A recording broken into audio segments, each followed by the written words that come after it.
Cinema ఇండస్ట్రీలో నా చేయి పట్టుకుని నడక నేర్పి ఆలు నేర్పించిన నా గురువు గారు, తండ్రి లాంటివారు, the great legend and genius Kala Tapasvi Vishwanath గారికి దాదాసాహెబ్ ఫాల్కే అవార్డు రావటం అంటే అసలు మన ఇండస్ట్రీకే కాదు, తెలుగు వారందరికీ గర్వించదగ్గ ఒక క్షణం ఇది.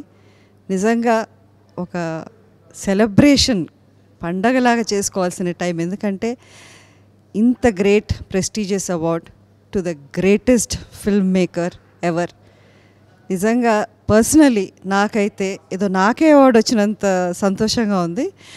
ఇట్ ఈస్ అవార్డు రావటం ఆయన గ్రేట్నెస్ కన్నా అసలు ఆ అవార్డుకే ఒక నిండుతనం. ఎందుకంటే విశ్వనాథ్ గారికి అవార్డు ఇవ్వటం అన్నది నిజంగా ఆ అవార్డుకి కూడా ఒక ఆనరే అని అనిపిస్తుంది. I wish him a long very healthy life, and he will be the pride of all Teluguites all over the world. Long live Vishwanath sir.